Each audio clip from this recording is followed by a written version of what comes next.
I am very excited to be hosting tonight's very first series that VapeXhale has put on called Becoming a Cannabis Connoisseur. Tonight's episode is Becoming a Cannabis Expert. I couldn't be more excited to be here to share this information. We're going to be covering a lot of information today. We're going to be looking into cannabis and how it works, some of the science, basically trying to find out how you can get the most out of our favorite plant by leaving behind all the things that you don't want out of our favorite plant. I'm going to be taking a look to see why so many people who are hitting the healthy switch to vaporization are starting to have more quality of life than they used to have. We're going to review some scientific studies and really get to the bottom once and for all what you're inhaling when you inhale smoke versus vapor. And by the end, I'm going to show you guys a magic trick that you can perform, saving you time, money, and improving the quality of your life. My name is Chris Wellington. I just couldn't wait to say that to you guys. My name is Chris Wellington, and welcome to the Vaporization Seminar. I am an educator, activist, consultant, and a vaporization enthusiast. I myself switched to vaporization over 8 years ago, and it was something that I really never forget. Essentially, I was a cigarette smoker, and I was addicted to cigarettes. I remember there was a time in my life that I felt pretty low about my own health and then low about myself. I remember being woken up at night by the sound of my own breathing and being like trapped in a box, and it was one that I didn't know if I could honestly get out of. Like, here's my straight share in the open part of our segment. I was scared to quit smoking cigarettes. But what I did do was decide to start vaporizing my cannabis. See, here was my problem. I used a little bit of cannabis to help me with a variety of ailments back then. And I would smoke like 2 bowls of weed, and then right after I'd go and smoke that Newport cigarette. And it just, number one, I realized I was constantly inhaling smoke in my body, and I thought about that wear and tear. So that's when I decided, let me try a vaporizer. But I still couldn't get my mind around it because of the expense. All these things started back then around $200. Well, then one night I got a call. My second relative died within 9 months of emphysema. We were all smokers in my house here in Massachusetts, everyone but my mom. And it just scared me, and its hair still stands up on my face when I talk about it. The next morning was a Saturday. It was a sunny Saturday. I woke up so excited and drove down to my local smoke shop, and I bought this $200 weed toy. And I'll never forget the sheer panic that was in my body as I drove home from the smoke shop, looking at my $200 weed toy, being like, my wife is going to kill me. What are we doing? Well, I'm happy to report that was over 8 years ago. And several different devices ago, both my wife and I are completely smoke-free, and cigarettes have been a thing of the past now for 7 years. I'm super happy to share that.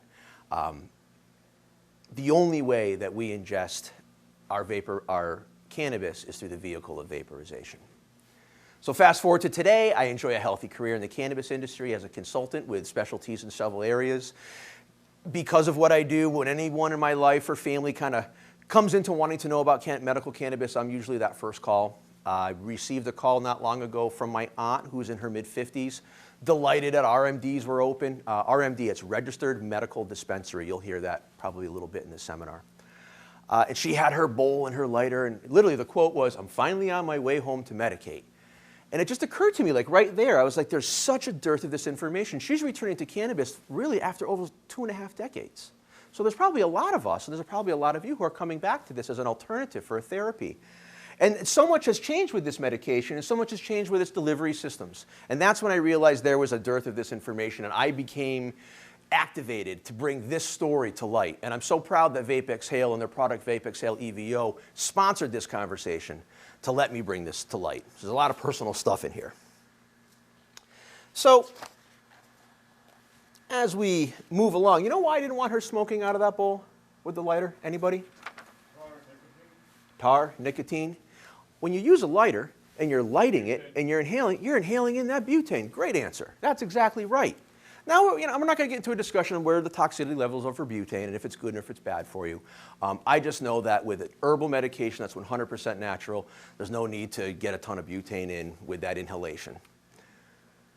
So the other thing I'd like to mention about my aunt is that Because we finally got her onto the vaporization, we all suffer from a weight issue in my family. I'm down 100 pounds. My aunt's down 110 pounds. Hey, welcome. Come on in. So one of the things that happened for her is her cannabis consumption reduced and her wellness increased. And now she has the ability to kind of do some of the other things. She's on a fixed income. She moved back to Massachusetts to enjoy New England and do those day trips we all thought in her retirement. I remember her telling me, like in tears, I just want to take a ride to the Cape and get a hot dog, and I can't even do that. Well, now 2 years later, she takes rides to the Cape and gets hot dogs. She has a personal trainer. She works out with him every week, and it's because of her commitment to wellness that's made this difference. Thanks for letting me share that personal kind of family story. It's the things that really get me going, and it's why I want to share all this stuff with you guys.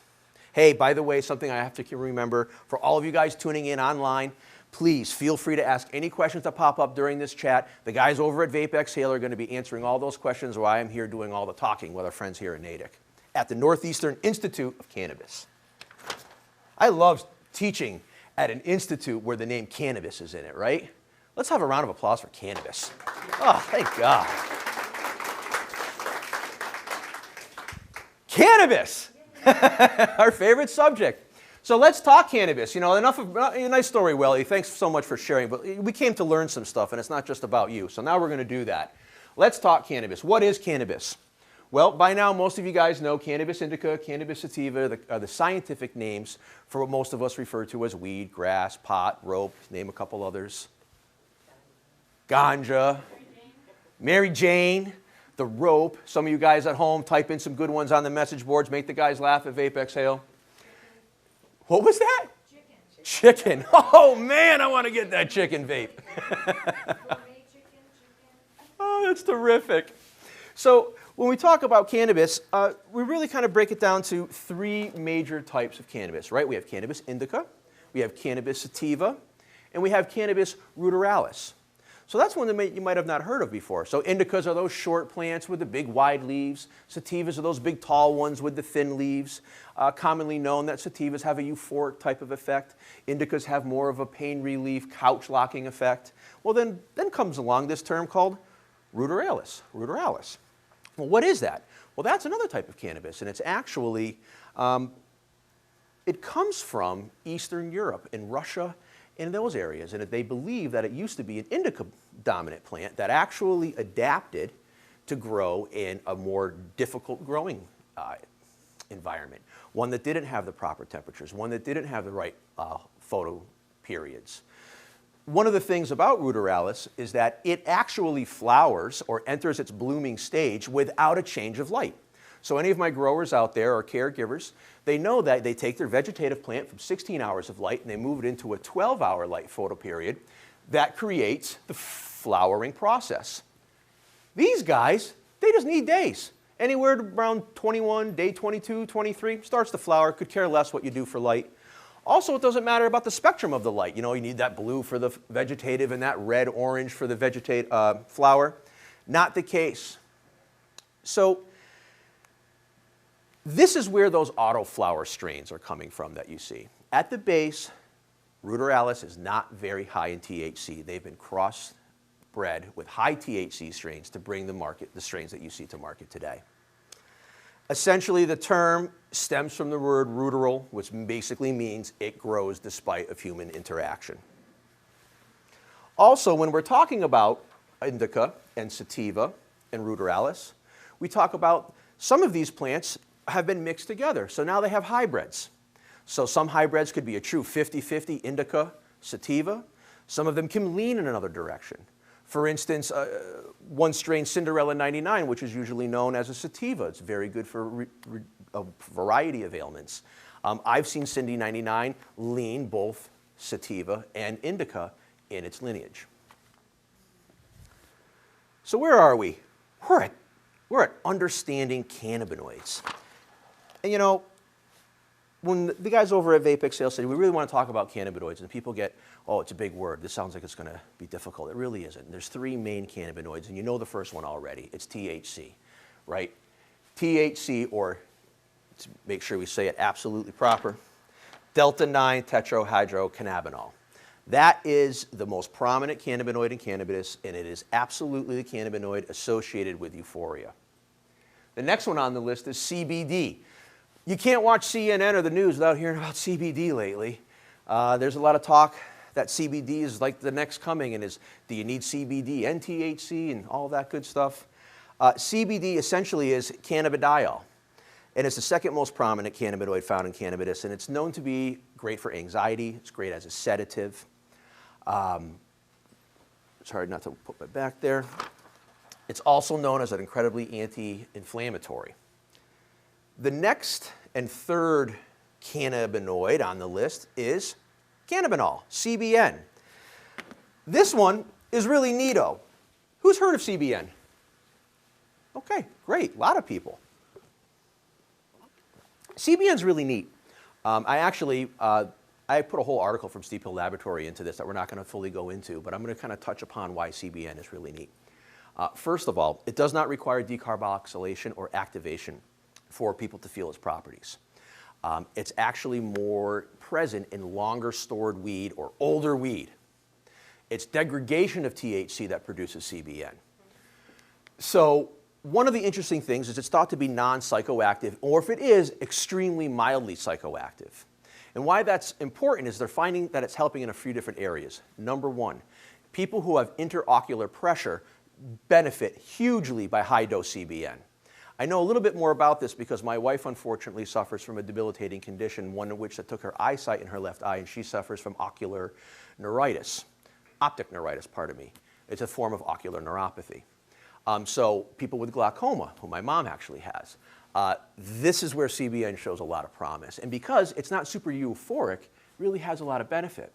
Then when you look at what they found is that because its sedative properties, they found that 2.5 mg to 5 mg of CBN is equal to 5 to 10 mg of diazepam. That's powerful medication. Mixed with the delta-9 THC, they're also finding with people with heavy problems with insomnia and restful sleep, they're getting 5 to 6 hours. They're still working on the right ratios, and people are working on it probably right now. But that's what's exciting about CBN. You know, it's not the hot cannabinoid on CNN today. Wow, I've seen a lot of these acronyms. But it's a hot cannabinoid, and it's something to pay attention to.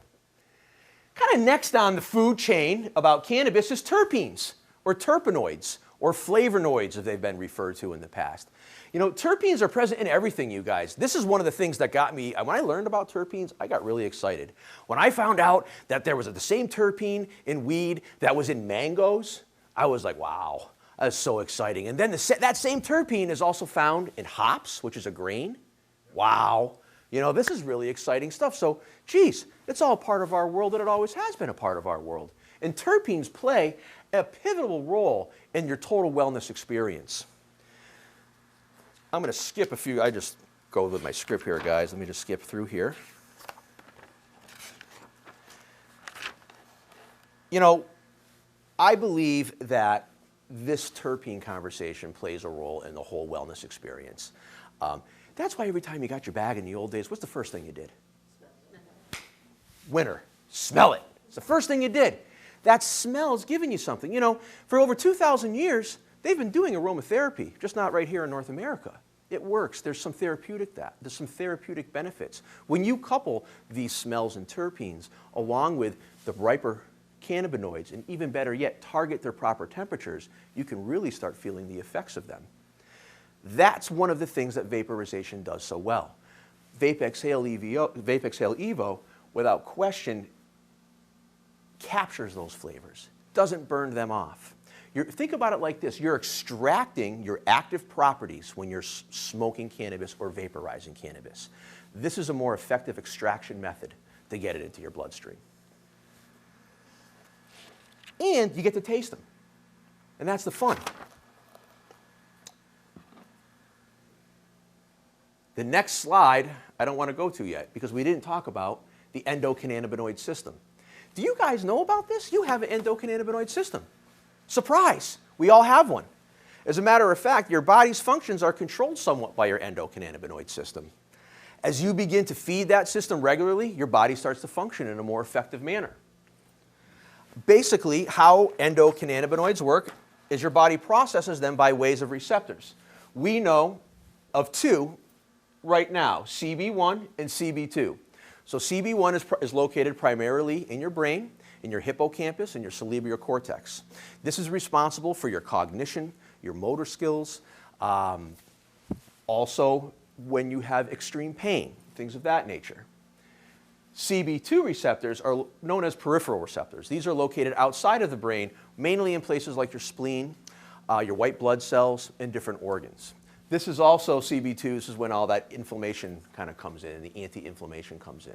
I say that a lot. The reason for my medical recommendation is I have a really bad back where it is, oh geez, it's a sciatica acute problem. And I was told by a doctor a long time ago to start working with CBD and CBN, and I can tell you that I went from 15 Soma muscle relaxers a month by my primary care physician to I get 10 a year now.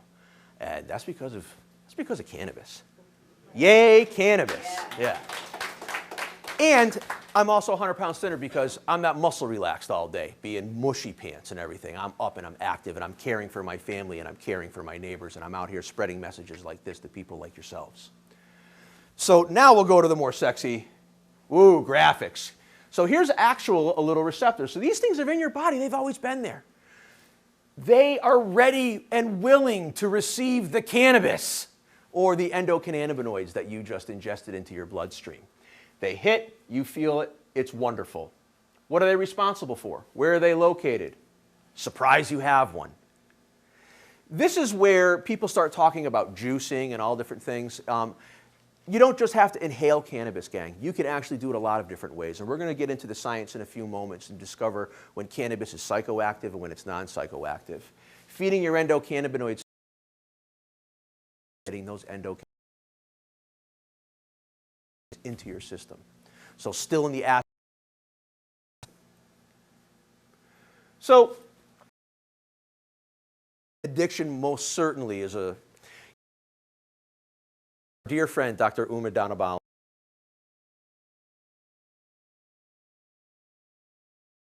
personal experiences with different types of prescription opiate medication problems people do every addiction.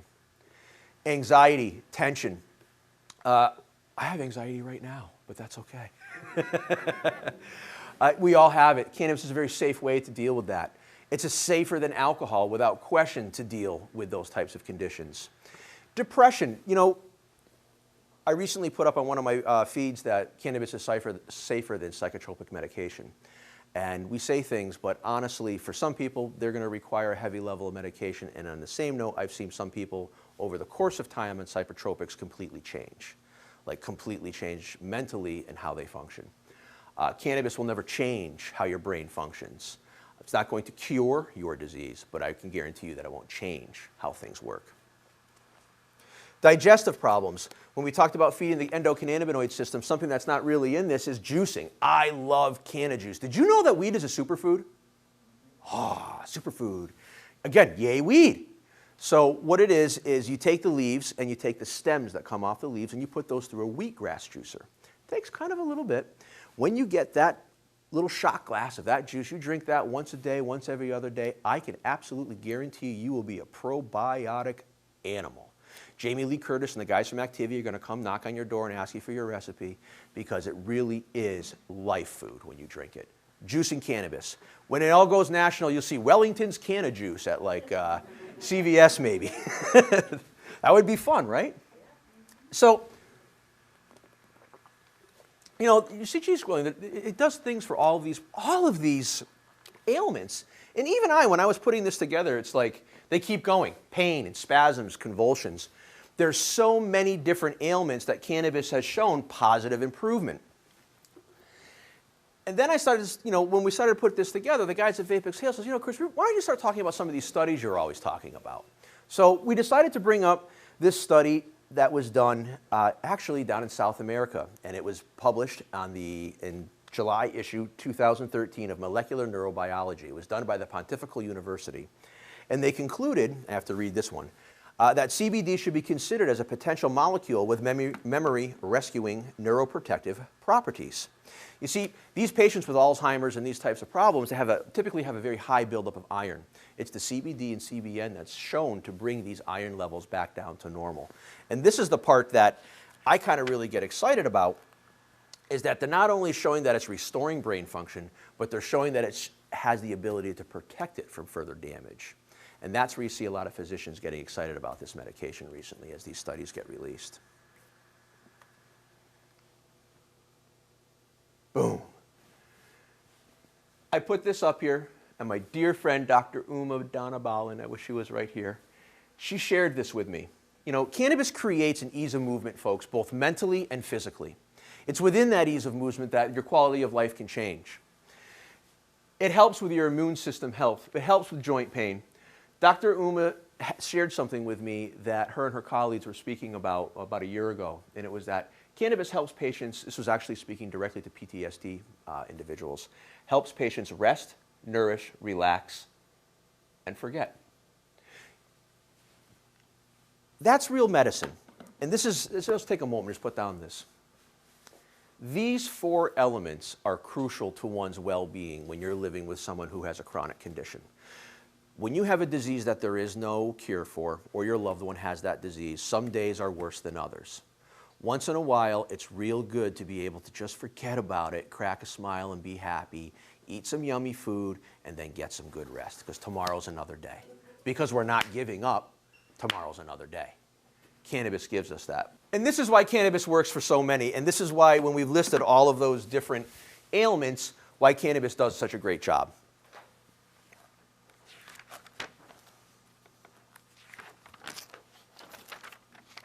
You know, something to just throw out there too, something that Dr. Uma brought up to me and that I practice about every month and a half. It's okay to take a tolerance break.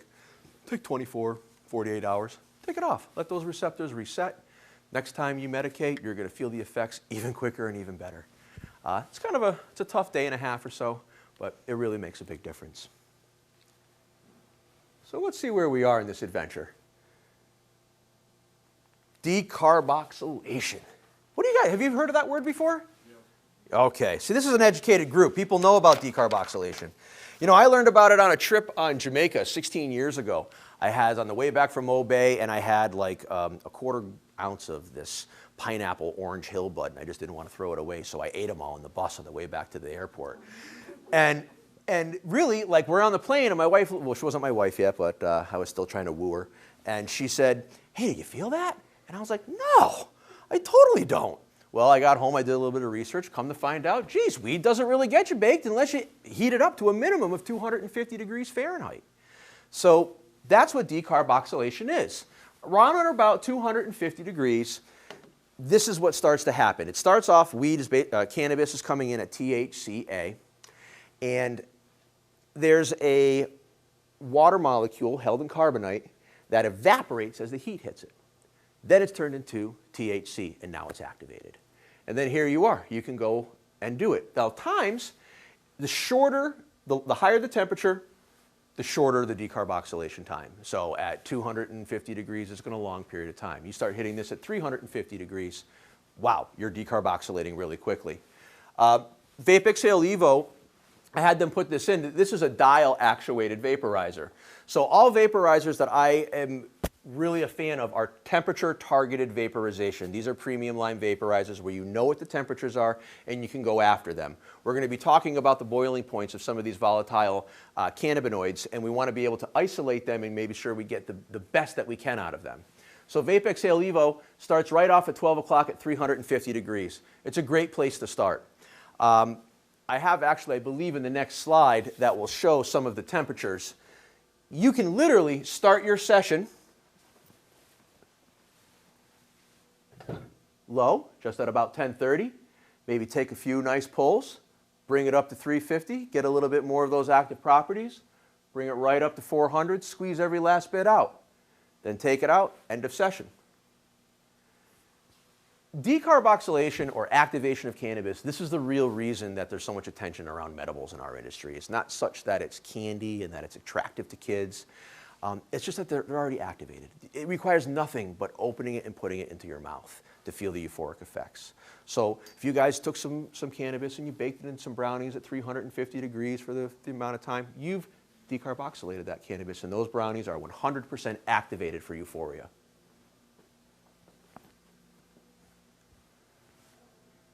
So what is vaporization? Vaporization is the act of eating, no, that's a different slide. It's the act of heating herbal material below its combustion point so the cannabinoids or essence can be boiled off while leaving behind the plant matter. And that is exactly what cannabis is, or rather, exactly what vaporization is. When you're done with the session, there's still that plant matter left. It's just a little bit discolored. Just for instance, here at the VapeXhale Evo, this little piece here, this is their concentrate nail. This vaporizer actually does flowers and oils, which is pretty cool. It's one of the reasons I like it a lot. And this is their actual oil concentrate nail. Their heater, essentially, this is all encased in glass. That heater is encased in ceramic, which is a clean mineral heating element without off gases. It heats that glass. Then this glass tube goes in it, convection vaporization. And if I could get up on this table, I could probably inhale some of that vapor. That's what the VapeXhale Evo does with concentrate vapor.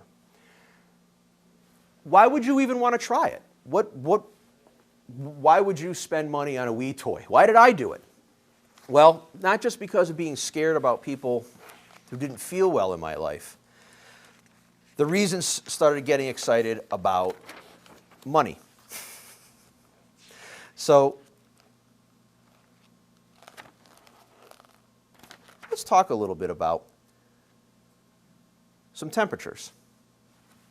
We know that combustion happens and starts at about 392 degrees. Actual combustion is going to be happening way over 450 degrees. Your vaporizer only goes up to 500 degrees. You're not going to have a concern about this thing catching on fire. Boom.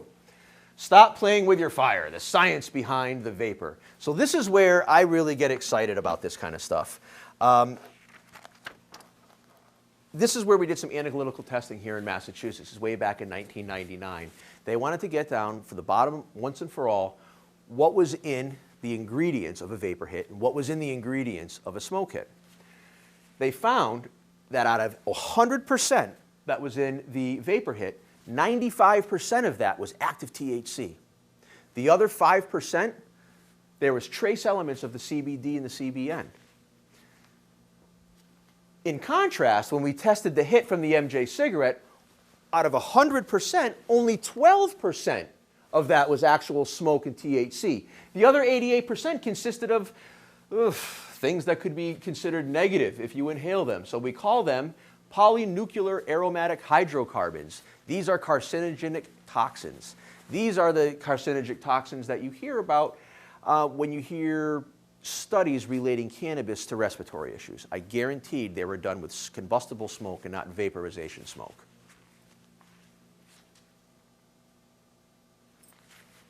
Hey, you know what's another funny thing? Who ever smoked bong hits?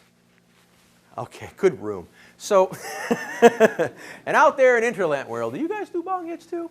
So, I always thought that bong hits were the way to go, right? Because you're cleaning it, you're using that water filtration and getting it all. Well, back in the old days, it was just one simple tube and it drew down that smoke. Well, what we found is that number one, you're lighting it with a lighter continuously, bringing in all of that good old butane. And because of the chug of those pieces, that cherry got hotter than it would usually get, and then thus some of those toxins were released. So we found out a lot about how we used to inhale cannabis and what's available to us now.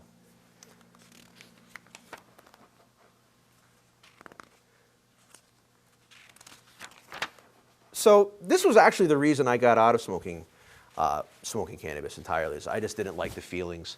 And I kind of ran out. Like, I will never forget not reaching that level of medicated state because my lungs kind of gave up on me. You know, my throat got tired. Vapor's pretty hot. Even vaporization, you know, it's pretty hot. There's wear and tear on your body when you have an unfortunate situation where you're forced to take medication again and again and again. It has a wear and tear on your body. Ask anyone who's been on opiates for 2 or 3 years, or anybody who's been on any type of serious pill. Their liver, different parts of their body, it takes a toll. Well, inhalable medicine does the exact same thing. So you want to lessen some of that wear and tear that you take. So here's some cannabinoid boiling points. Essentially 311, it just is where it very first starts at. That 329, there comes in your CBD. 347. You can see that if you lit it on fire at 700 degrees, that's gone, like immediately. And then, you know what, let me go back there. THCV, see right around 400 degrees, and you guys remember the dial. 400 degrees, some of these toxins start to become available. One of them is called benzene. One of the things about benzene is that at this temperature, it's not going to be at a toxic level. There are some patients who require a certain cannabinoid known as THCV. It has a heavy onset and it's very quick. It's a very short duration, but it's very powerful. In fact, there are some genetics guys who are trying to produce plants that are going to have a very high THC number now, THCV number. There is no real way to get maximum THCV relief other than vaporization inhalation, because you can actually get that to the exact temperature, hit it, extract it, and be done, thus not taking in all of the other stuff. Hey, I said to the guys at VapeXhale, hey, why don't we put up a thing of lighting money on fire? And they did it, so I thought that was really, really fun of them. So, which is what we're talking about. You lose valuable CBD and CBN and THC when you combust it. You capture those terpenoids and those cannabinoids with vaporization. Really, between 311 and 383 degrees, that's when all of this good stuff is happening. So, you know, one of the things that people find with vaporization is that, I'm just ripping through all of this information here, gang. Hey, by the way, I always forget to do this. For those of you guys tuning in online back at home, please feel free to ask any questions to the chat line. The guys at VapeXhale are manning the chat line while I'm doing all the talking. So when it comes to the science and showing me the money, this is where it gets kind of exciting. We're going to get into something called transfer rates, and that's about how you actually get the active ingredients into your bloodstream. So, you know, we've talked a lot about what's in it, what they are, how it works. The data from the study that I'm talking about now, they spent about $25,000 to see that patients who hit this healthy switch, if they were able to transfer more of this active ingredient through vapor than they did through combusted smoke. The results showed that transfer rates with vaporization started off at about 45 to 46%, generally landed on a premium vaporizer in the low 50s. In contrast, with the smoke transfer rates, they found out, let me just double check, yes, I'm right, 25% of the active ingredient was transferred into your bloodstream via smoke inhalation. So simply half of what vaporization is. Or in another way, you got 50% of what you paid for with vaporization. You lost 75% of what you spent with smoke inhalation combustion. This is where the facts of vaporization, you know, I tell people, I'm going to save you money. Because if you spend $100 at the RMD every week on your medication, and I can reduce your actual intake of cannabis by 1/3, then you're going to turn into $75 a week. Then after, at the end of the month, that's $100. And at the end of the year, that's a $1,200 savings. And you're going to be breathing better, and you're going to be tasting food better, and you're going to be having a better quality of life. So that's when vaporization really starts to make like fiscal sense as well as health sense. You know, another reason for this is something called side stream smoke, and we all know what this is. You're lighting a joint or you're smoking a bowl and things are just kind of going off into the air and they're incinerating. Well, those are active properties being lost. Vaporizers like this, VapeXhale EVO, there's zero side stream smoke loss. Look at this cute little hydrator. So cannabis is sitting inside. It's getting brought right to temperature. It's being completely encapsulated. You're inhaling it and directly into your body. There is no side stream smoke loss. Side stream smoke coupled with the scientific fact that the transfer rates are double the active properties with vaporization that they are with smoke combustion, should bring you to a space of, I want to give this a try and see if I can perform this magic trick with my wallet. So where are we headed here, guys? Who wishes they could do some vaporization right now? So this was the transfer rate slide that we just kind of burnt through. And, they just show that you're only getting 12%. And all of that red stuff, well, those are those PAHs, those polyaromatic nuclear hydrocarbons that nobody really wants to ingest. Let's see what the next slide is. ABV. Hey, now that we've vaporized the living snot out of everything that's on that plant, what are we going to do with what's left over? Well, that's known as ABV. It's called already been vaped. I love ABV. And I like this. Why do you think I'm being environmentally responsible if I use it? Well, I'm glad you asked that question, people. Why you are being environmentally responsible is, here, let me say something that's not going to earn me a lot of friends. Cannabis isn't the greenest industry in the world when it comes to carbon footprint, right? I've been in facilities that have 300 1,000 watt lights burning 24 hours a day. Just heard of a facility out in Washington has 3,500,000 watts burning at 24 hours a day. A lot of the Earth's resources are used to produce these KWs. Let's try to get the most we can out of that medication.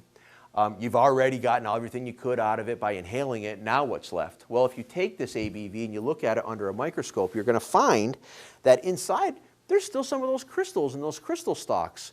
There's still some active medication that you didn't get every last bit of it. Also inside the plant matter, there's oils and medication that you can extract out of there. Because ABV's already been vaporized at over 300 degrees, what is it? Activated. It's activated, that's right. It's decarboxylated. So it's ready to go. You don't have to put it in the oven. You just have to put it into a topical. It lends itself terrific to creams. And it does really well with baking, and you can do some flavoring to taste if it's a little bit bitter. It's really getting everything you possibly can out of your cannabis dollar. This is being fiscal with your own resources, and this is being fiscal with the earth resources. That's one of the things I think that bring cannabis people together is that we all want to leave this place a little bit better for our children. We all kind of recognize that maybe a simpler approach is a better approach for us. So I just like to let people know that you can use ABV. And I also challenge you this. Can you smoke a joint twice? Can you take that joint after you're done and take the ash and turn it into something you want to eat? Absolutely not. Vaporization does that. I put this up here. MIP, it stands for medically infused products. It's just a term that we use as we go into talking about this if you hear the term MIP. ABV works for MIP. Jeez. Kind of sounds like a song, but I don't know, maybe not. And this is where, when it comes to cannabis, I can really start showing people the magic trick. I believe 0.10 of a gram, 0.20 of a gram with a proper vaporizer, as long as it's good enough medication, you're going to feel all the effects that you need. I do demonstrations, or I used to do demonstrations. I haven't been doing them, but when I started, I had some funny things happen. People would come to me, I'd smoke like a blunt every 3 hours, man. I'm a serious smoker. I say, hey, no problem. We're going to try vapor. So I would always show them, here's what we're going to start with. And I put it on a scale, and it'd be like, okay, this is 1/10 of a gram. And then we put it in the vaporizer, and we'd give it a go. And I usually take the machine after the second pull, because if I don't do it, they go so far into orbit, they can't really tell me about their experience. They're just like, I want one. And I'll never forget this time I did it. I said, okay, brother, let me show you what you just vaped. And I tapped it in my hand, and I looked at it, and he literally said this, I quote, dude, that's like 2 hits. I'm annihilated. And I'll never forget it. It was like my Cheech and Chong moment with vaporization. And that's when I realized this really is magic. That guy would have smoked 5 times the amount to feel the effects that he felt right then and there. And he bought one, and he still is a happy vaporization customer today. This is what I experienced. This medication's expensive. My wife needs a lot of it. I can't afford to just, $300 or whatever every week. It's insane. So vaporization was able to really stretch our dollar a little bit and made it a little bit easier at our house. Q, here's a good note. If you're my friend and you know I'm giving a live seminar, don't call my phone. It's okay. We'll catch up with you later. So, you know, guys, I really start to jump ahead a little bit because you guys are super listeners, and thank you so much for just letting me spew all of my vapor knowledge. I mean, this is something that I find really kind of near to my heart, you know. I feel like vaporization kind of came along with weed at the exact same time, that it almost had a part of the medicalization of cannabis. You know, in the 80s and 90s, this California Camp program forced a lot of these talented growers indoors. People were able to really control the environments, and some of these professionals produced medication that was laden with crystals, just prime for vaporization. So don't waste those terpenes and the works of all those people. Get every last bit of them and inhale them and enjoy that experience. I really do feel that flavor and experience is part of the entire wellness experience. And really, there's no better way than to conduct that wellness moment with a hydrator-assisted vaporizer like the VapeXhale Evo. That's what it's all about, making it easy and fun and enjoyable so you have the complete wellness experience. I was lucky enough to spend some time with a gentleman named Dr. Lester Grinspoon, about a year and a half ago now, at UMass. I look at Kara because Kara was there at a really fantastic event where Normal, actually UMass, University of Massachusetts, accepted all of Normal's records for that weekend, and Doctor was there. I had an opportunity to talk to him about my feelings of the entourage effect and some of the work that I've been doing. And he says, no, it is not the entourage effect. It is the word ensemble. Entourage, everyone runs in at the same time, but ensemble, each one accentuates the other to make a beautiful sound altogether. This is this experience of cannabis with vaporization, to be able to create that full ensemble effect and extract every last bit of goodness from that plant. I wrote some other stuff about that, but I figured I'd just say that. So we're really cooking along. You know, we've done the vaporize, we've done the ABV. We know that ABV is great for cooking with. We know that, frankly, we're saving time, money, energy, and resources. We're not spitting in people's faces who have worked hard to bring all of these cannabinoids. We're not wasting all those KWs. And we're caring about the place that we leave for our children. So now we're going to get into a little bit of why this thing works so well. Vapor is dry. It's very dry. It comes out hot. We talked about some of the temperatures. You hit it at 428 degrees. That's hot vapor coming right into your lungs. You need to put hydration in there. If you want to start going after some of those high temperatures, hydration makes all the difference. In fact, my lungs seized up where I just couldn't get it all.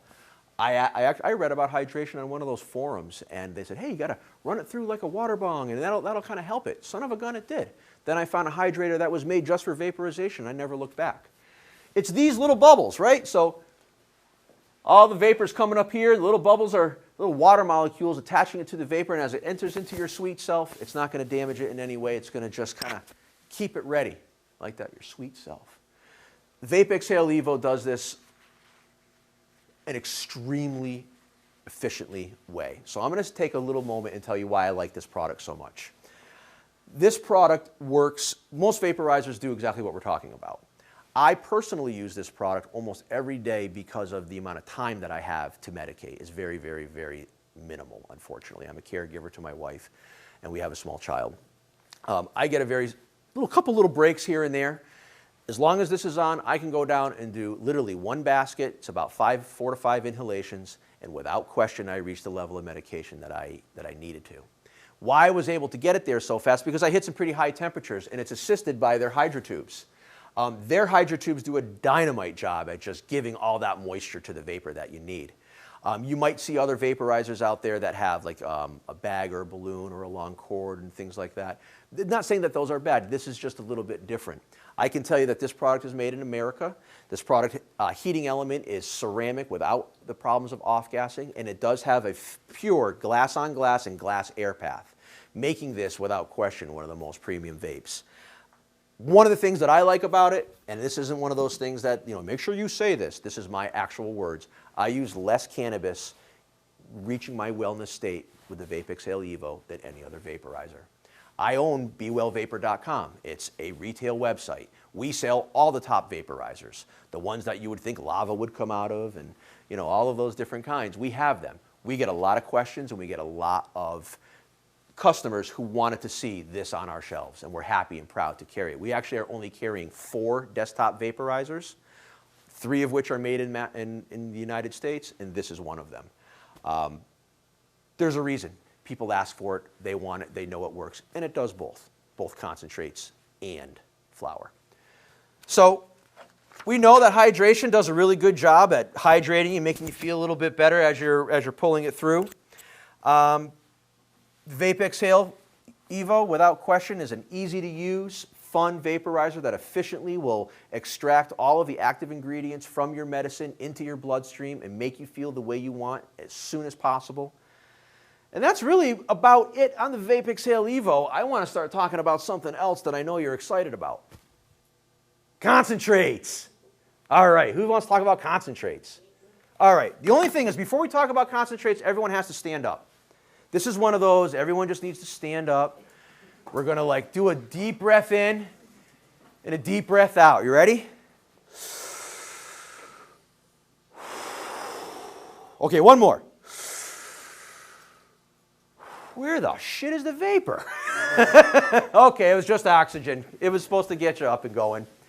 Guys, these are long, right? I teach classes all the time. I want to keep my people happy. I want to keep them engaged, and I don't want to lose you guys. So now we're going to get right into the aisles and everything.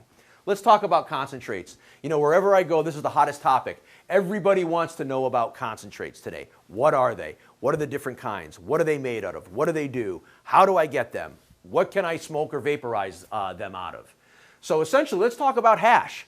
I remember good old hash. And you know, good old hash is, you know, it's out there once in a while, but it's really not available anymore. Good old hash in the old days, your dad's hash, was made overseas. It was done by a dry sift method, by beating plants against screens. They would collect that resin. Some tribes would bury that resin, and over a course of a year or 6 months, a period of time, in a certain earth, bring that out and then press it and bring it out to market. That stuff you will see in Europe. If you spend time in Amsterdam, you will be able to actually purchase some of that in one of those coffee shops. Today, what you hear a lot of is bubble hash. So what's bubble hash? Well, bubble hash, that's the process of taking this material and processing it through cold water and ice and agitating it such that you knock those little pretty crystals off. And then they have a set of bags with a different set of micron screens that catch all of those contaminants. So the guys over at VapeXhale, they helped me put these slides together, and they showed a picture of somebody making an ice wax, or rather a bubble hash batch. So just so you know, this is very important. Wellington does not condone or approve mixing machines while making non-solvent extract. That's okay, they put that picture there. I want to see you guys using your hands. No machines. It causes too much damage. You're going to get contaminant in your final product, and you're not going to bubble, and you're going to be bummed out. So anyway, when you're done mixing all this stuff, what happens is there's like this patty stuff left.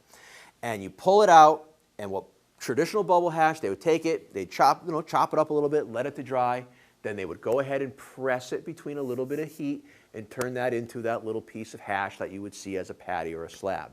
When bubble hash is lit, and hence its name, it has a bubble consistency. You'll get a clear dome, it'll bubble, it'll be really neato.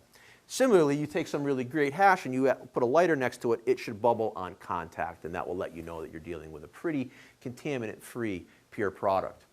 So that's the difference between hash and bubble hash. Well, what's this ice wax stuff? Who's heard of ice wax?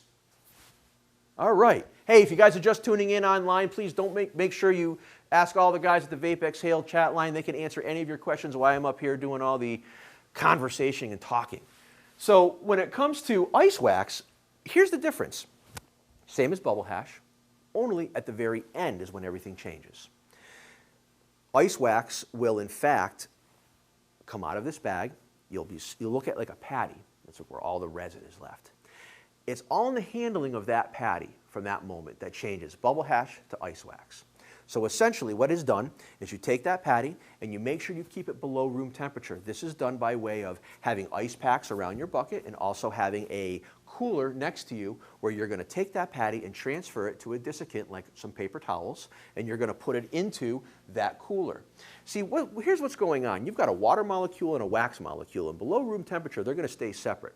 At room temperature they congeal, And then thus you will lose the terpenes and the flavors that you smelled in that flower when you were making this product. This is why well-made ice wax is a little bit of a talent and an art, some people think about it. It's just about having patience. It's about wicking away that moisture and not letting it get funky, you know, constantly changing those paper towels. Then at the very end, you take that patty and you would sheave it, microplane it, grate it over a desiccant or even parchment paper. Then, it gets better. You will let that dry for 7 to 10 days, depending on your geographic location, of making sure that all of the moisture is completely devoid of that product. Then you get to collect all of that product, put it in little glass jars, and every day open them once or twice a day to burp them or let them cure even further. After all of that is done, you take out a little scoop, put it between 2 pieces of parchment paper, heat it up, and you dab those clear slabs into absolute happiness. Why would we do all of this? Well, gang, I'll tell you why. When you have the opportunity to medicate on 100% organic, fully flushed, non-solvent ice wax, you will see what all the dabble-rabble's about. People go wild for their melts. I'm one of those people. I invite you to look into more of how ice wax can come into play in your life. Also, as you make all of these extracts, there are some bags left that the stuff isn't as good, it has some of those contaminants. Gang, that's cooking gold. Anything that comes out of those bottoms, you put that into your cooking regime and you're definitely going to know about it. Hey, you guys learning stuff yet? Oh, okay. Dry sift. Hey, kids, I got great news. Who has a grinder? We can make dry sift. You have extract right now. So all you got to do is you extract it by way of a 2 to 4 screen set, the last one being at about 70U to 73U. And it's all about the time that you take just kind of going back and forth over that screen. You know, a cool temperature. We're coming into the cool seasons. Hash makers get real excited in the winter. It's a lot easier in the winter for those guys. Hey, when it gets like 30 degrees tonight, go sit outside with those screens in your garage and just run that material over that 73U. You do it for a half hour to 45 minutes. You collect it. That's a dabbable product that'll knock your socks off. Then everything that fell off to the bottom, you collect all that. That is cooking platinum. That is what I would use for canna caps, which we'll cover in another seminar, I'm sure. You collect that up. It works perfectly for those types of capsules. So concentrates. Concentrates. How good are they? Do you have any? No, I don't. So we talked a lot about this. We talked about how it works. Man, I just covered through all this material. That makes me happy. We talked about dry sift. Now, what's that last picture up there for? What's that last thing? This right here. I know one guy in the audience who knows. Rosin method. Beauty school dropout. I make hash now. So I coined a beauty school dropout hash mousse from Bees and Trees Apothecary came out with beauty school dropout dabs. That seemed to stick a little bit on social media. So essentially, all your girls and wives like, where's our hair straightener? Because we've all taken them and squishing our weed in them. What are we doing? Oh my God. So basically what happens with rosin, you guys, is it can really happen a bunch of different ways. You can use flowers, you can use dry sift, you can use bubble hash, you can use anything essentially. Let's say you take a flower, you put it between 2 pieces of parchment, and you take that hair straightener and you squeeze it real hard, and literally it squishes the resin out of that bud, and you go around and you collect that little bit of resin and you create this little dab, and you go ahead and you utilize that. I'm going to say the word dab. I've said it a few times. Dab is the term to inhale a concentrate form. If any of you out there on the internet or here in our audience didn't know that, it's like taking a hit, taking a dab of a concentrate. So also with rosin, you'll see now guys are doing t-shirt presses and full big, you know, I know a guy who actually owns a company in Colorado who all he does is build these t-shirt presses and supplies dispensaries with rosin. This guy's like, he's Mr. Rosin. He's a young guy too. He's like 20 years old. Freddie, I got to get him hooked up with you. That's what beauty school dropout dabs are all about. It's really popular. And quite frankly, if you've ever been on Instagram, you can't get away from it. I actually learned about it myself through some of my students. It wasn't something I knew about, and I was teaching a class right here at the Northeastern Institute about a year ago, and a student raised his hand and says, "What do you think of rosin?" And I I got educated by him, and further, I bet your butt I went home and read everything I could and talked to all my friends. But that's rosin. It's solventless. It's extremely potent. I would highly recommend that if you do a rosin dab, start real small. I spoke at the Extravaganza this year in Amherst, Massachusetts with some of my friends here, and someone who's in this audience gave me a rosin dab. And I can recall saying to myself, man, I'm glad I don't have to get up and speak for like an hour and a half. Because I was really, really well. I used to say, it's wellness over intoxication. I just don't see anything wrong with feeling really well. Well, I was really well. So anyway, now let's get into something that I know really you probably came here for, and that's solvent extractions. I'm really lucky. I have a lot of great friends, and in this whole presentation, I've had different friends who have written books and papers, and they've been acknowledged. I'm going to be thanking them at the end of our presentation. One of those friends is my friends at AU Laboratories here in Eastern Massachusetts. They contributed to this section, and I just wanted to make sure that we got this 100%. So when it comes to BHO, or butane honey oil, that's what most of those extracts are that you see up there. So when it comes to BHO, there are 4 in the translucent category, and they depend essentially on a very gentle purging process and temperatures not exceeding 110 degrees. This is what produces that clear looking concentrate that you guys see way up here on the top. That's shatter. Hey, tomorrow's shatter day. You got to be ready. So basically, it's not nucleated. It's nice and clear. It shatters literally when you hit it, depending on room temperature. Then they have this one right here. This is called pull and snap. Well, that's also like shatter, only it's a consistency difference. So when you hit it, it doesn't shatter. It literally, what it says, it pulls and snaps. This is my favorite, only because it's easy to handle. I will be honest with you, most of consistencies of solvent extractions depend more on your personal preference as a patient based on handling and ease of use. That's my personal, my wife's blind, she has MS. Certain concentrates, she just can't even use them. I need something that she can literally pick up with her hand and drop in a hole. And that's often something like a crumble or a pull and snap.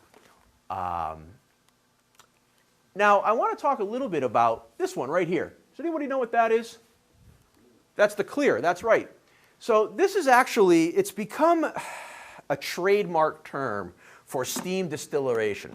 So essentially, I'm going to get right to it. The clear is now a trademark term for extracts refining through steam distillation. Steam distillation is a process of boiling off the cannabinoids and recondensing them. Overall, so the terpenes are usually marketed as re-added in this type of concentrate. Because it's been steam distilled, it's fully activated. You can use it as a topical, you can use it as an oral, or you can also dab it. They're also usually pretty darn high in THC as well. Then when we get into nucleated contracts, those are the concentrates. Those are these ones like the honeycomb and the wax and the butter.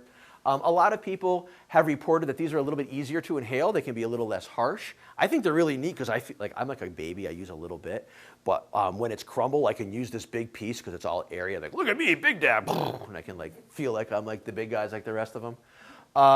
But it's consistency and it's handling. The difference in why is it nucleated or why is it that not translucent color is that it was agitated. It was whipped. What's that new song? Whip, whip. Nay, nay, something like that? I don't know, I'm not like that. So, they did some whipping, right? They did some whipping, and they had that purge process happen over 110 degrees, thus creating this nucleated extract. Again, matter of preference and taste, what you like. Now, okay. Hey, if you guys came here because you were hoping to go home and sound smart in front of your friends, families, and neighbors, I'm going to give one to you right now. Supercritical fluid extraction. You just go, hey, what'd you guys learn about? Oh, I've been learning about supercritical fluid extraction all night. You'll impress people. You'll sound smart. So what is it? Essentially, it's CO2-based concentrate, guys. Supercritical fluid extraction is thought to be safer alternative to BHO because it's not as combustible. It doesn't have as many nefarious ingredients. This is what you see. I had them put this picture up here, gang. You see this little topper? This is what you see from the RMDs now. I think one of our local dispensaries calls it a REM pen cartridge. And inside of it, the viscosity is a little bit like maple syrup. They come anywhere from about 0.5 to 2 grams, I think, is the largest hopper. They're not as strong as BHO. It's not going to give you the same hit as a shatter hit. They come preloaded, so it's nice and easy. They are very stealth. The vapor dissipates very quickly. And this is a machine that I wanted to put what one of these supercritical fluid extraction machine looks like. So essentially, this material is being processed at much greater pressures and much greater temperatures, far exceeding propane and butane extraction.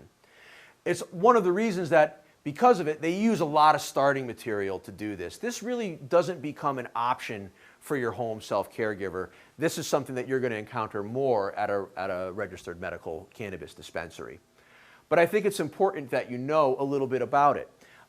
It also strips some of those flavonoids and some of those terpenes down that we talked about in the past. So you will also see this product marketed as re-added, which I'm not quite sure is a word, but I sure have seen it a lot in this industry. So the thing that I like to make sure is that whatever flavors have been re-added were indigenous to the plant in the begin with and not just a flavoring. It's just something that people talk about. So now let's start talking. Oh boy.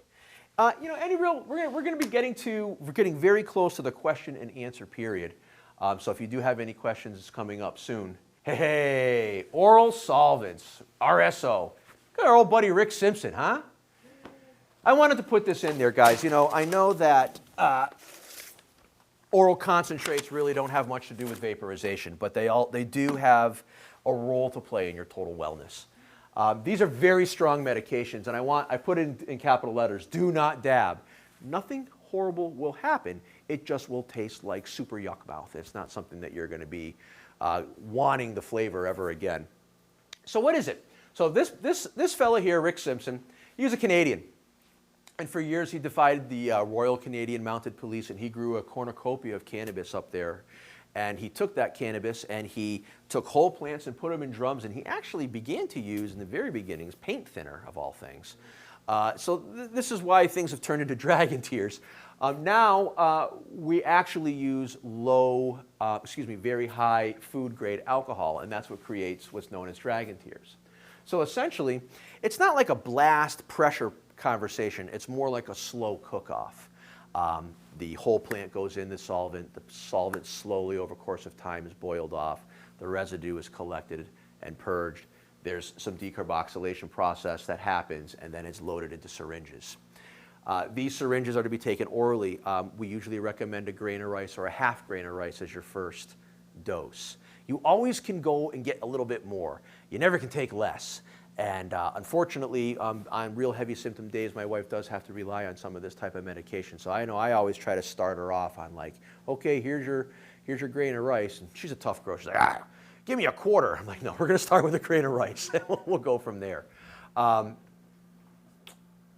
It's something that I think lends itself very well to the medical cannabis conversation. There are some talks about having non-smokable cannabis being allowed in school systems coming out. This is going to be the type of medication things that you're going to see. It's not going to be other things. I think it's important to talk about Rick Simpson oil, and people don't know what dragon tears are, and that's essentially what it is. It's essentially RSO, just made with a less nefarious type of solvent and starting solvent. Hey, my script got a little bit messed up here, so who knows where we are. That's okay. It's cannabis. I can talk about it all night. So, yeah, all I said is if you ever find yourself in an ever over-medicated state with an MIP, you find like, oh my God, things feel weird, here's what I need you to do. Get a very large glass of water, a couple of sugar-type candies, go lay down in your bed, and feel happy and relax, because it's going to go away and you're going to feel better. Nothing can happen with cannabis. You guys know that there's never been an actual toxic overdose of cannabis. We talked about our endocannabinoid system earlier. Do you want to know why that is? It's because out of all of those areas that your CB1 and your CB2 receptors actually control and work with the active properties of cannabis, your respiratory system is not one of those areas. That cannot be said about opiates and other over-the-counter medications. That's why cannabis is safe. I dosed my grandmother unknowingly 10 years ago. It was one of the most horrible days of my life, but I knew she would be okay. That's for a different seminar. Safety around medibles while grandma's home. Oh my God. So, and that's also the other thing about vaporization and vaporizers like the VapeXhale Evo is that titration is possible. Hey, we're not answering any calls today. Good. So, when you're inhaling from a vaporizer, and especially with VapeXhale Evo, you can see what you're inhaling. And I think that has a lot to do with it. As you're pulling, the can fills up with vapor. You can even pull it out, clear the can. Within a day, that learning curve, you understand, geez, I only got to hit this a couple, 2, 3 times. You learn, do I want to hit it hard or do I want to hit it low? It's just something that you'll do. You'll learn how to use it and you'll learn how to make it easy for you. The first day I got this, it took me 12 hours. It's just the way all vaporizers, I tell this to all people, take a little bit of time. You just it's not working, there's no place to put the lighter. Don't worry, you'll find it. You'll take your time. You'll learn about utilizing it. I try not to put too much of a commercial into our seminar, but these good folks did pay for and sponsor this program, and I can't tell you that having a vaporizer or utilizing RSO and understanding that you are responsible for your own titration and you are responsible for bringing yourself to the level of wellness that you know. And that is power that you have in your own wellness in your hand, whether it's something like RSO or 0.10, 0.20 gram of cannabis inside of a vaporizer.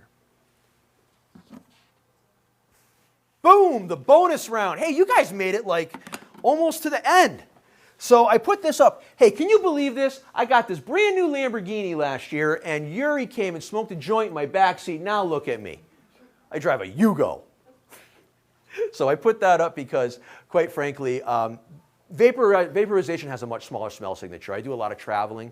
If you guys travel lately, you have to sign that $250. If you get caught smoking or vaporizing in the room, we're going to charge your credit card. Have you guys seen that? I sign them all the time.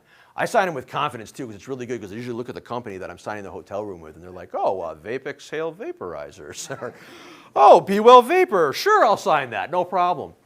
Well, I vape in every room. I need to vaporize when I travel. I am a medical cannabis patient. I don't travel to places that I cannot. So quite frankly, I'm happy to report I've never had to sign pay a $250 vapor challenge. I always take a picture of the vaporizer and post it saying, taking another challenge, going at it. The smoke doesn't linger. It's also not dense. So those photo heat detectors or smoke detectors who look at the photo, they don't see it as well. You will have a less noticeable footprint at the hotel room when you're traveling, or at parents or relatives. And that's the other thing too. In my job, I don't care if you smell like weed. You can come talk to me anytime. But some people are a little offended that people smell like weed. Well, when you vaporize, you don't smell like weed. It goes, and it just goes off into the air. It dissipates. I always know when someone smoked a bowl or a joint before a meeting. I mean, it's really loud and really apparent. So, I know we're moving into a new world, and, Wellington sure won't judge you, but, some people will. And, well, let's just say if you want to go, someone in your family has a debilitating disease and they really, really, really want to make one soccer game this year, and they're just going to do whatever they can to make that game, and they might have to do a little medication before the game so they can just get there. The last thing that person wants is to be judged by somebody else for being there. And vaporization kind of gets rid of some of that judgment. At least I think so. What else about the bonus round? Campfire mouth. I smoked a joint at the rally with a great friend, and I was like, you had to do it. But man, and a friend of mine in the audience will tell you, I ran and brushed my teeth in the porta potty right after, because I don't like campfire mouth. Say no to campfire mouth. Say yes to sweet flavonoids that will enrich your life and go into your sweet self and bloom into a feeling of peace and happiness. Vaporization can access you to that. It's time that we breathe better tomorrow, and that's why I'm so passionate about vaporization. And I really appreciate you guys listening to my passionate vaporization kind of conversation because I get kind of jacked up about it. Frankly, my wife said, good, I'm glad you're going to talk about this with somebody else. I am so sick of hearing about it. So I want to take a moment and I want to ask if there's any questions in the audience. What she asked is, I had mentioned earlier that cannabis was a probiotic. She wants to know, what are some of the probiotics? What are some of those beasties that are in cannabis that are going to help you fight? Honestly, I can't speak directly to the names of the species that are going to be present, but I can tell you this, I will find out and get back to you and email you that answer. So we'll make sure that we get that. I will expound slightly and just say that leaf that we're juicing is alive. If it's 100% organic, it has only been teamed with that life. Some of these products that are organic are literally started with inoculants that have these types of microbeasties inside of them. So it's grown literally into, like, almost systemic into the plant. So as it gets juiced and smithereened, I guess, you do get concentrated. Yes. Great question. Cannabis, we'll get back to you online after that. And that's a fantastic question. I'd like to be able to know that answer to be able to speak to another group. Perfect. Are there any other questions? How long should one be holding the smoke for? Or I should say the vapor. Great question. That is really a personal preference. It is, people believe the longer you hold it in, the more it gets into the bloodstream. From what I have read, that is not the case. Once you inhale it and it goes through, it comes out, your body is capturing what it has captured out of it. So it's a personal preference. So is your question, what's occurring, that at one time I exhale and I can see visual vapor coming out of my body, and other times I don't? Right. Any explanation for why I'm noticing that? Well, there could be two things that are occurring. Number one, you could have vaporized all or most of the active properties off of the medication. So the first 2 or 3 inhalations kind of had a nice thick vaporous smoke coming out of your exhale. Where now on inhales 4 and 5 and 6, it's noticeably less because you've literally vaporized some of that active material. The other thing that it could be is temperature fluctuations inside of your vaporizer. Vaporizers works in different ways. Some of them are made to hit a temperature and then just chill out until they go below a certain level, and then they're made to hit that temperature again. That's not exactly how this works, but some vaporizers do that. So what you could be experiencing is just a vaporizer heater. Great question. Thank you very much. Yes? Okay, I have a question about dragon's tears. Okay. I am a stage 3 breast cancer survivor. So I still have tumor cells floating around in there in my lymph nodes. Okay. So I use CBD Great. to, hopefully keep everything at bay. Is it more effective if I use dragon tears? Is it more concentrated? So here's what's happening. You're getting CBD, right?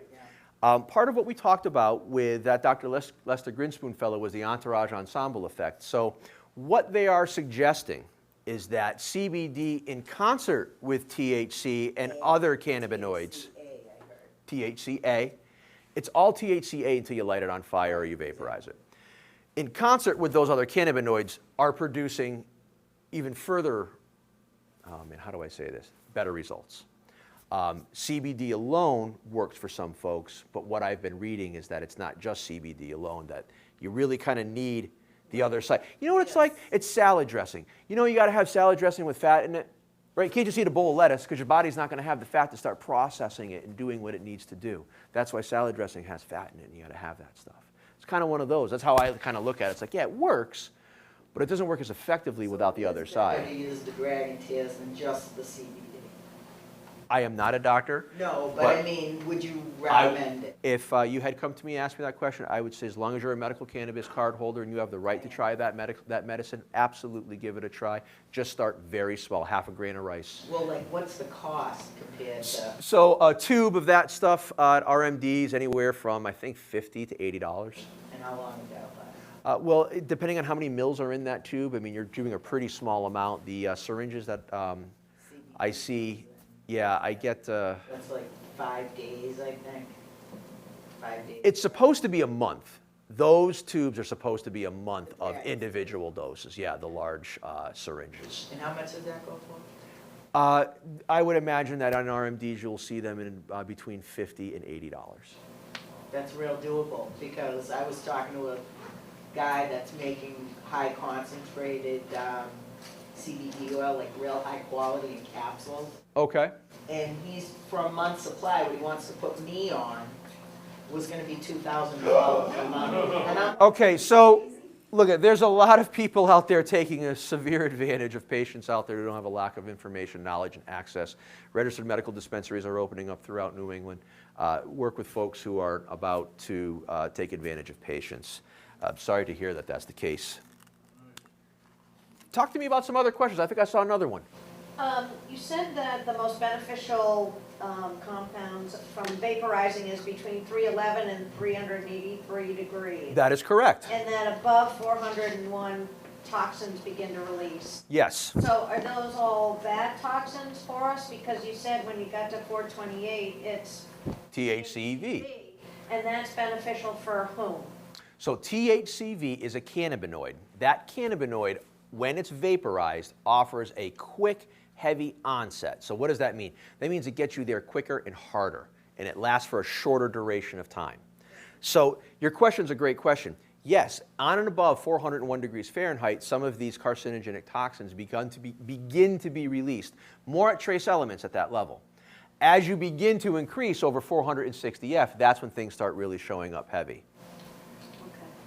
But not like, all of a sudden, you're going to get an onslaught of bad No, toxins. no. Okay. If you are vaporizing medication that was grown organically and fully flushed, you're going to get even less. Yes, sir. You were talking about making a cream or cooking oil Yes. from the leftover vape material. Yes. Guidelines for Great. amounts and how to use it? So Or how to make a cream? cooking with ABV, essentially all of cannabinoids, cannabis is soluble and attaches to lactose, so it lends itself very well to attaching itself to butter. So if you're going to be cooking with it, what you do is you literally do a process of bonding the cannabinoids to the butter over the process of 4 to 6 hours in a slow cooker like a crock pot, or even on your stove at very low temperatures over the course of that time. At the end of that, you would pour it through a strainer, get rid of that plant material, pour it into a bowl, put it into the refrigerator overnight. When you pull it out, the butter is going to be risen to the top. You're going to be able to go ahead and slice it. Now, if you're going to make a batch, and you say, well, geez, we want to make something, let's start off with a ½ ounce of medicine for every stick of butter. Well, you did a 4-stick batch, that's 2 ounces of medicine. Then when you get that butter out, you slice it into 4 pieces. There's your 4 sticks. You can kind of do the math on what each stick has. So in a topical cream, you usually look at bonding this agent with something like a coconut oil. Coconut oil is also a superfood, and it works very well because it's very high in lactose and fat. And then it is bonded to that, and then other types of therapeutic things could be added to that if you wish as a topical. so you would make a butter and then incorporate the lotion? To make the Or just, lotion, you would take the ABV and bond it with coconut oil, like on a double burner. To make the cookies and the brownies, you would bond it with the butter. So coconut oil does great for topicals, butter does great for edibles. Great question. He asked, if you're making cookies or brownies, couldn't you just put all the stuff in there? Well, I'll tell you, in the old days we used to do that. We don't anymore. All the major companies that manufacture MIPs, they strain all that stuff out of there, and I'll tell you why. It's wear and tear in your digestive process. You've got to really go through and break all that stuff down. Most people, once that medicine has been bonded with the butter and you strained that plant material out, that butter now has all the active properties in it. And what about the cream? Could you just mix it into a cream that you already have, the little grounds? Certainly. You mean mix the ABV grounds into the cream? Yeah. Sure, you could do that. I might suggest, unless you want to rub the ABV and do like an exfoliation on your skin, I would try to bond it with some heat over a course of period of time and then get rid of the actual plant material. Gotcha. so if you mix it in with the coconut oil Yes. on the double burner, then you want to strain it, right? Bingo. What Then do you that- strain it with? Hey, you know what works really well? cheesecloth. Right. I use paint strainer. They work really well. I also have used like jelly type of stuff. You know, they have like a little stand. You can put the little strainer there, pour it all in. Hey, I'm like Betty Crocker at home. It's pretty fun. Just in one moment, sir. Yes. How would you consume the wax? Would you put it in the vaporizer? Which wax is that? The dabs, The dabs. Yeah. Great question. So dabs are consumed a variety of ways. Usually they're consumed by a hot temperature convection vaporization. How it works with the VapeXhale Evo is I had mentioned it comes with a glass nail. That nail, you put a little bit of the wax, like a grain of rice, inside of it, and you drop it into the VapeXhale and you slide that thing on and you inhale. It's as simple as that. Other ways that people dab, I'm sure you've seen it on the internet where people use a torch and they heat either a quartz bucket or a titanium nail, and then they also drop the concentrate onto that particular conductive nail. Also, people use vapor pens, which are very popular. They're very stealth. They're pens that you just put the little bit of wax or you put the little bit of oil on, and you're able to take small little inhalations. And those are another way that you can also take that. Hey, you can smoke it too if you really had to, but That's how I've done it because I didn't know how to. okay. Yeah, you really want to look at that as a new thing. We can talk about that offline. We'll help you on that. Great.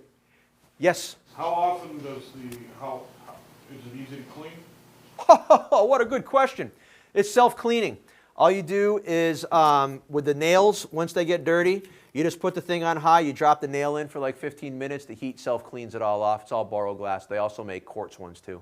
So it just completes out. Now the little baskets for the herb, those I soak in ISO. I do it once a week. Every Friday is usually my clean day. I drop, before I go to bed, I'll drop my baskets in my little ISO bath, and then I'll also soak this in the ISO bath with a little bit of salt. And then do one of these jobs, like ripping it around, and then I just make sure I rinse it all the way out. It comes out really clean. Did I answer your question? Yeah. In the back? I was just going to suggest to people to go online, and they've got tons of videos of people using all these different things that you can watch and get. I'm sure VapeXhale's got awesome stuff on their YouTube site, everybody using them. Our friend here from Vapor Review Blog, he's got some stuff up on his site probably working. Do you make any vapor pens? I do not personally make any vapor pens. And VapeXhale, no, they are not. They have one product right now. It is this premier product, and they've spent all of their R&D time on this particular product. Hey, you know, I wanted to say a few different things. If you guys are just tuning in, feel free to answer any questions, ask any questions online. The guys at VapeXhale will get to you. And if there's anything that I missed, I'll make sure that we get to it. You know, I wanted to thank you guys for coming, and I'm going to get to something at the very end. But really, congratulations for taking the time and coming in to listen to be a VapeXhale cannabis connoisseur and becoming a cannabis expert. If I didn't have time to respond to any of the questions that came up online, please just make sure you sign up your email address and the links that are provided so you'll be able to get back to you on all of this stuff. I also wanted to take a moment and thank the Northeastern Institute of Cannabis for allowing us to come and present this information to you. And I also want to thank my buddy, Dr. Uma Donabalan, who wasn't here, but I know she was here earlier. She's just a super person who does a lot for our community. I use some reference material in this speech. I'd like to thank the author of Medical Marijuana 101, Mr. Mickey Martin. And I'd also like to thank people from AU Laboratories and the people from Steep Hill Laboratories. My presentation couldn't have been as informative without the hard work that you guys have previously done. So I thank you very much for that. And really, in the final things, in my final times, I just want to say to you guys, thank you guys. In my opinion and in my world, one of the greatest, most honorable gifts another human can give another human is, in fact, their listening. It is within your listening that I become the man that I wish to be, someone who makes a difference and helps people. Never underestimate the power of your own vibration into your own home, your own community, or into your world. I humbly thank you for your generous offering this evening. I look at it sincerely and with respect. My name is Chris Wellington. I love vaporization, and may you all be well.